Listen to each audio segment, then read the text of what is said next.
Okay, much in the news these days. Lots of, how many of you have ever written a letter to the editor? Oh, a goodly number of you. Okay, it's a lot. We get letters from a lot of sources, but very seldom do we get a letter from the Cosmic Muffin herself. And this was on my desk, and of course, since it was titled, An Impatient Letter to All of Us from God on the occasion of my beloved son's birthday, I thought I should bring it to your attention. The did it is about cleaning up your spiritual act. And it opens, my dear children, and that means every last one of you. First, let me say that I consider myself a pretty patient guy. For example, look at the Grand Canyon. It took millions of years to get it just right. And how about the whole evolutionary scene? Try imagining the patience it took to program that Darwinian thing to unfold gene by gene, cell by cell, over eons and eons. Try that. I know that my survival of the fittest methodology for unfolding the creation has been kind of tough for some flat earth folks in Kansas to get their minds around, not to mention the righteous and Reverend James Old Wineskin Dobson out there in Colorado's Family Focus Center of Insufferable Hubris. The poor man got drunk on some old creationist wine, so have pity on him. And to this day insists that carbon dating is just another satanic conspiracy. Nevertheless, in my heart, I know that I've been a paragon of patience, extending every one of you all the free will you've needed to play out the absurdities of value systems driven by love of pleasure and aversion to pain. And you must admit that I've been absolutely benevolent in enduring your fantasies of empire, your political folly, your economic cruelty, your ecological insanity, your brutal warfare, your cultural absurdities, and even your massive indifference towards me, which typically lasts until you find yourself in over your heads. Then you're down on your knees, busting my chops for a quick fix. But all I can do at that point is let you harvest the crop that your choices have sown. Hello. Wake up. Smell the roses. What's it going to take to convince you that praying for a crop failure is the ultimate futility? In any case, on this occasion of my son's birthday, I want to let you know about something that even I am having enormous difficulty staying mellow with. First of all, your religious rivalries have taken me right to the edge of even divine understanding. Enough already. Let's get one thing real straight right now. All the religious splitting hairs on planet Earth are your creations, not mine. I'm the whole enchilada. I'm beyond them all. Every one of your religious traditions claims there's only one of me, which, by the way, is absolutely true. Just don't forget, I can show up in an infinite variety of forms. Then in the very next breath, each religion comes out with ludicrous claim that it's the only one that truly speaks for me and the special children I sent to set you free. If you want to lock up your ticket on the Rapture Express, they caution, you'd better cast your lot with us. Typically at this point, each of you adds a little fuel to the fire of your infantile squabble by claiming that the Bible you use was written personally by me, and that all other Bibles are as phony as a $3 bill. Oy vey. How do I even begin to put a stop to such sophomoric nonsense? Okay, listen up now. Here's the drill. I'm your father and your mother, and I don't play favorites among my children. Also, I hate to break it to you so abruptly, but I don't write. My longhand is terrible, and I still haven't figured out how to boot up WordPerfect.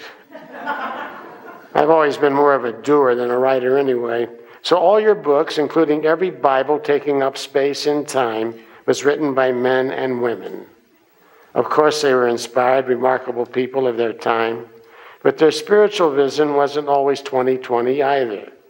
Some of their ideas were a little spiritually immature. I made sure of that. So you never trust a written word more than the integrity of your very own heartfelt spirit of truth. You see, to me, one human being, regardless of his earth identity, is worth more to me than all the holy books in the world. That's just the kind of guy I am. My spirit is not an historical thing. It's alive, right here, right now, as fresh as the breath you're drawing as you read or listen to this. Holy books and religious rites are sacred and powerful, but not more so than the least of you, my brothers and sisters. They were only meant to inspire and support your journey of awakening, not to provide fat for the fire of your religious debates, and certainly not to keep you from trusting your own personal connection with me. Which brings me to my next beef about your nonsense. Many of you religiously connected souls seem to be operating on the totally fallacious notion that I need you and your religions to stick up for me, to win souls for my sake. Please, don't do me any favors. I can stand quite well on my own, thank you. I don't need anyone to defend me, and I don't need constant credit for everything that happens in your life either. Don't forget that you are co-creator with me, so trust me, and don't forget to tie your camel. I just want you to continue to refine the spiritual art of being kind and generous to each other. And another thing, I don't get all worked up over money or politics, so you might as well recognize the futility of dragging my name into your financial and electoral dramas. For example, I swear to me that I never told Oral Roberts I was going to cancel his ticket if he didn't raise $8 million to glorify me. Likewise, I never told Pat Robertson, or anyone else for that matter, to run for president. If that's their position, don't forget your salt shaker. Now, I've never discussed morality or values with Jim Baker or Rod Parsley or John Hagee or Jimmy Swaggart. This is not to say, however, that we'll never sit down for a careful review of the Big Ten the next time I see them. The thing is, I truly love for every one of you to stop thinking of religious practice as some sort of loyalty pledge you're obligated to dedicate to me with acceptable regularity. You'll find it far more nurturing to remember that the bottom line of any religion is to help you remember that I am with you always. Believe me, I've known from the beginning that you are with me. How could it be otherwise? How could I possibly forget? Though I'm eternally aware of everything that's in each of your hearts, I love you nonetheless, with no strings attached. So just lighten up and enjoy me. Helping you refine the sacred art of remembering that life is far too important to be taken seriously is what religion's best for. So take a deep breath. Let a smile be your umbrella and enjoy the grace. What you seem so frequently to forget is how mysterious I am. You get caught up in the petty little differences in your scriptures and say, well, if this is the truth, then that can't be. But instead of trying to figure out my paradoxes and my unfathomable nature, which, by the way, you never will, why not open your hearts to the simple common threads that run through every religion? Threads like the golden rule that you'll encounter in every religion currently practiced on planet Earth. You know what I'm talking about. Love and respect everyone. Be kind. When you find yourself right in the middle of creating a load of fear and confusion, take a deep breath and transform it into courage and good cheer by plugging into the still small voice, eternally reminding you, be still and know that I am with you always. And you'd be well advised to master the art of being quiet so you can hear my still small voice. Do your best to remember that I prefer not to have to shout. Not that I can't, should the need arise, Leave the world a more blessed community by living your life with dignity and gracefulness. For you are my own child. Hold back nothing from life. For the parts of you that can die will surely die, and the parts that can't won't. So don't worry, be happy. And don't think I ripped that last line off from Bobby McFerrin. Don't forget, he got it from me in the first place. Simple stuff. It's simple stuff. Why do you keep making it so complicated? It's like you're always looking for an excuse to be upset. And I'm very tired of being your main excuse. Do you think I care whether you call me Yahweh or Jehovah or Allah or Wakantanka or Brahma or Father or Mother, the Void, Nirvana, or even the Cosmic Muffin? And do you think I have any investment in which of my special children you feel closest to? Abraham or Moses or Isaiah or Jesus or Mary or Buddha or Krishna or Yoda, for that matter? You can call me and my special ones any name you choose, if only you would go about my business of loving one another as I love you. How can you keep neglecting something so simple? I'm not telling you to abandon your religions. Enjoy your religions, honor them, learn from them, just as you might enjoy and honor and learn from your parents.